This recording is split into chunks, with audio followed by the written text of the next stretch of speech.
Magulang nati Diyos Ama, anak ng salita niya, tayong mga aning una.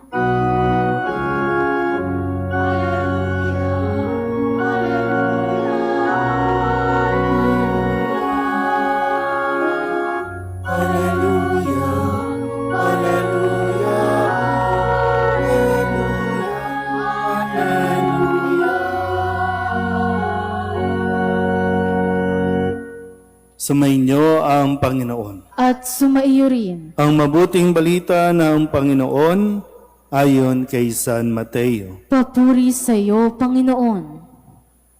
Noong panahong iyon, isa na namang talinghaga ang inilahad ni Jesus sa mga tao. Ang paghahari ng Diyos ay katulad nito. May isang taong nagtanim ng isang butil ng mustasa sa kanyang bukid. Pinakamaliit ito sa lahat ng binhi. Ngunit kapag natanim na at lumago, ay nagiging pinakamalaki sa lahat ng puno ng gulay. Ito'y nagiging punong kahoy. Ano pat na pamumugaran ng mga ibon ang mga sanga nito. Nagsalaysay pa siya ng ibang talinghaga.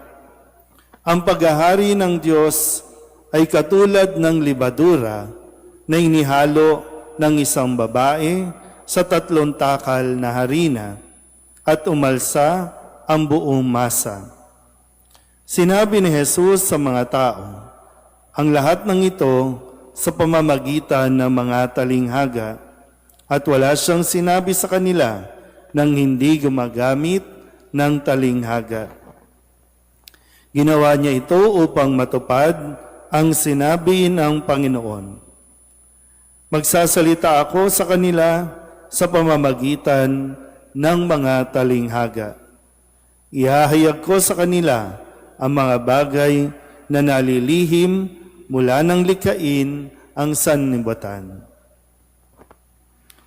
Ang mabuting balita ng Panginoon. Pinupuri ka namin, Panginoong Hesukristo.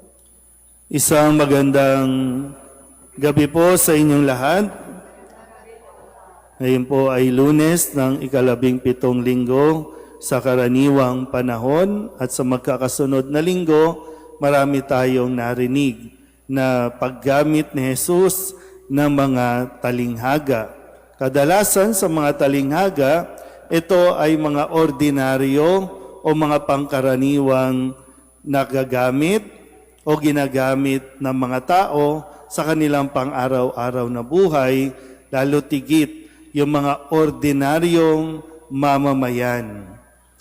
Ang mga ordinaryong mamamayan, itinuturing silang hindi matatalino. Kasi nga, hindi yung pag-aaral noon ay para lamang sa iilan. So hindi lahat ng tao ay nakakabasa, hindi lahat ng tao ay maalam sa kautusan.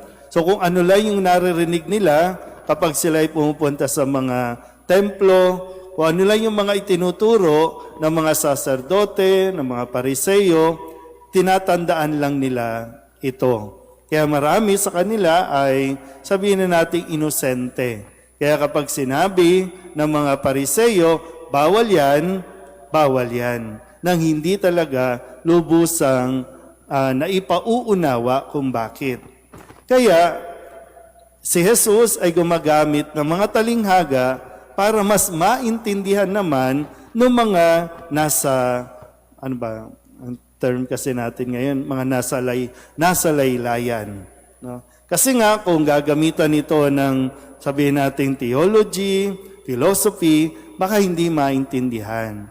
Yun nga lang din, kabaliktaran. Sa mga pariseyo, sa mga iskriba, hindi nila maintindihan ang talinghaga. Kasi nga, para sa kanila, medyo mataas ang kanilang standard.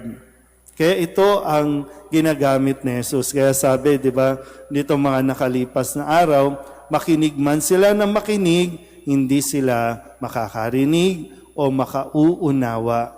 Kaya sa atin, sa atin din dito, mas maging bukas nawa tayo sa pakikinig at sikapin natin na unawain kung ano ang ipinapaliwanag ni Jesus na sa pang-araw-araw. No? Ngayon naman, no, kapag may nakita kayo sa mga nagluluto, pag may nakita kayong harina, libadura, maaalala ninyo yung salita ng Diyos.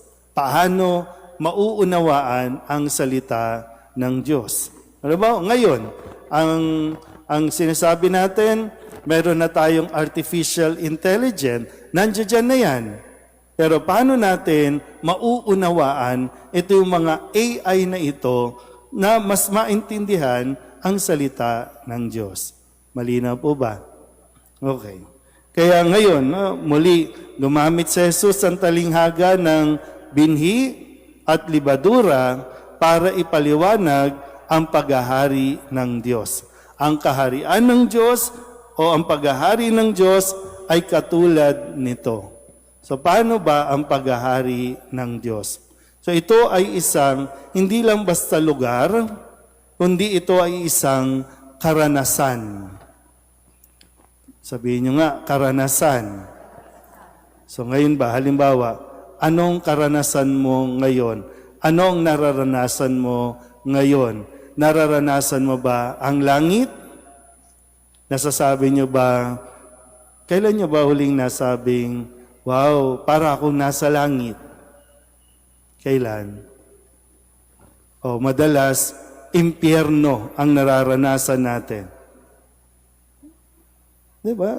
Sige, tinan nyo ha. Madalas, di ba? Parang impyerno ang bahay na ito. Ganun lagi. Parang impyerno ang buhay na ito. Di ba? Kadalasan, parang impyerno ang nararanasan natin. Ang gustong iparanas sa atin, langit, ang paghahari ng Diyos. Pag sinabing paghahari ng Diyos, mayroong pagmamahalan, may kapayapaan, may kasaganaan. Ito yung langit. So, hindi ba natin ito nararanasan? Di wag na tayong mabuhay pala kung hindi naman natin nararanasan. Pero bakit, ang tanong din, bakit di natin nararanasan? Baka kasi masyado tayong big time mag-isip. Kaya nga ang sabi, di ba? Katulad lang ito ng binhi. Katulad lang ito ng libadura. Konti lang ilalagay mo, konti lang. Maliit lang ang kailangan mong i-invest. Pero itong mga maliliit na ito, nakadalasan nating dinidisregard o binabaliwala, ito yung mga nagdadala sa atin sa hell experience. Pero kung susubukan natin ulit gawin ang mga maliliit na bagay, malamang sa malamang, maranasan talaga natin ang langit dito pa lang sa lupa. Sa loob pa lang ng tana, ano ba yung maliliit na bagay na dapat nandiyan dyan, pero inaalis natin? Ano yung maliliit na bagay sa tingin ninyo? Ang tama nyo, hindi nyo na alam, no? Kasi ang kailangan natin, big time kotse, gadget, laptop. Pero yung mga, di ba, yung simple words, simple act of kindness, charity, di ba yung simpleng, may mga kabataan ba dito? Yan. Di ba kapag nakita at nag-volunteer kayo na maghugas ng plato pagkatapos kumain, di ba nasasabi ng mga magulang, wow, ang bait naman. Pero kapag tumayo lang kayo at hindi kayo na tumulong sa pagluluto o pag-uhugas, o di ba talak na ng talak at impyerno na ang buong bahay sa kaingayan. Yung mga simple gesture, yung maliliit na bagay na magsasabi ka lang ng I love you sa asawa mo na hindi mo na ginagamit o ginagawa, kaya nagiging hell experience. Pero kung hindi mo ipagdadamot yung maliliit na bagay na yan, di ba mas maaliwalas ang inyong pagsasama? Yung bago matulog o kaya paggising, di ba yung ngingiti ka lang sa asawa mo, ngumiti ka muna bago mo naman bungangaan. Ngumiti ka muna, mag-I love you ka muna bago mo bungangaan ng kung ano-ano. Di ba? Umpisa pa lang, pagdilat pa lang na mata, ano na ipaparanas mo? Langit o impyerno? O kaya, paglabas ng bahay, dala-dala yung init ng ulo, di damay-damay na tayo. Tapos magsiserve ka pa, pupunta ka pa ng simbahan, dadalin mo dito yung hell experience. Pero nandito ang Diyos, naririto si Kristo para muling ibigay yung mga salita na dapat nating marinig. Para nang sa ganon, kung anumang pangit na karanasan, matabunan sana yon at mapalitan nitong mga salita na nagbibigay ng ginhawa. Pero sa atin nga, yung tanong nga, pwede rin, ano ang madalas mong ipinaparanas sa kasama mo, katrabaho mo, kasama mo sa simbahan, anong madalas mong ipinaparanas? Kapag nagsasalita ka ba, ano ang nararanasan? Langit o impyerno? Sana nga, langit. Amen?